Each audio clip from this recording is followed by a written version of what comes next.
in my experience, the more I get into self-knowledge, the more I think about the world, working from first principles, the more laborious it is to talk to girls who don't have self-knowledge. And unfortunately, those who have self-knowledge, let alone the ones who actually listen to FDR, are pretty thin on the ground. So this is both a blessing and a curse, I think. And I think that unless we really understand the ramifications, what we can do about it, attaining self-knowledge is in many ways a very counterproductive reproductive strategy to get a little hip-hop on you. Okay, that's very white. So what do you reckon? Well, I was thinking about something earlier today, which is, if we're going to get into this stuff, well, it's too late. Yeah. We've taken the red pill. Exactly. There's no turning back. There's no replugging into the matrix. Nope. Now that we're in, to be a success, we have to breed. Yes. If all we've done is erased our DNA from the pool, then FDR was a bad thing for us. Yes. And maybe for the world, perhaps. Yes.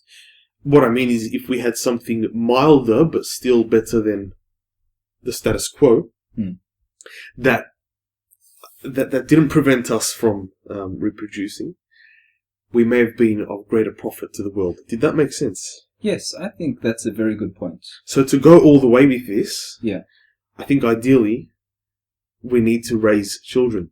Don't necessarily have to be our own, but we need to find suitable partners. The hardest part, I guess. And raise a family peacefully. Yes. Granting full personhood to the child. Yes.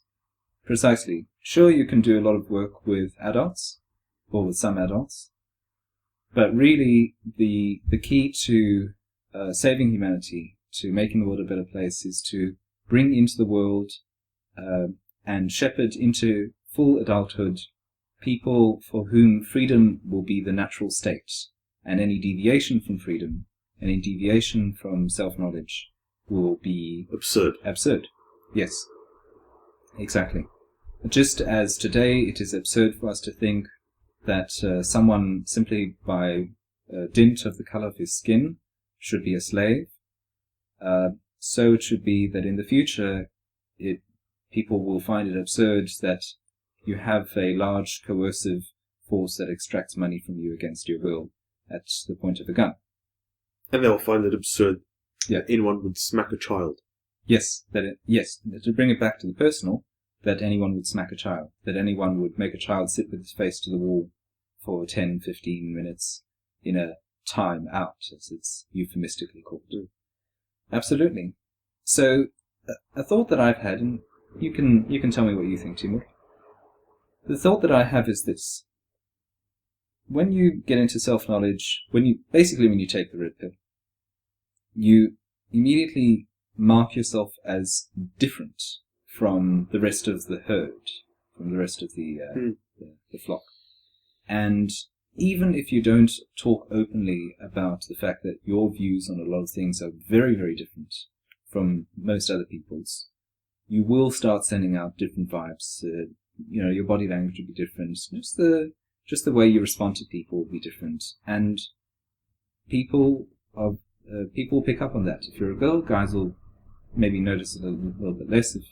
Guys will be less inclined to notice it if you're attractive, but certainly for guys. And I think we're just going to make it a very blokey point here. If you're a guy and you're a free thinker, you've taken the red pill, unless you are commercially successful, unless you do well financially, people will conflate your lack of financial success with the way in which you are different. Absolutely. So I think that when people talk about the libertarian that lives in his mum's basement, to be American, or whatever it might be, a libertarian who's basically not financially successful, people will say, well, you're a libertarian, you're not financially successful. The reason you're not financially successful is because you're what is known as a Luftmensch. You're a dreamer. You're a daydreamer. You're not realistic. You're not someone to be taken seriously. And libertarianism is just one manifestation of the general state of uselessness that you live in. And that's why I think the real sting of describing libertarians as being these overgrown children who live in their mum's basement sets in.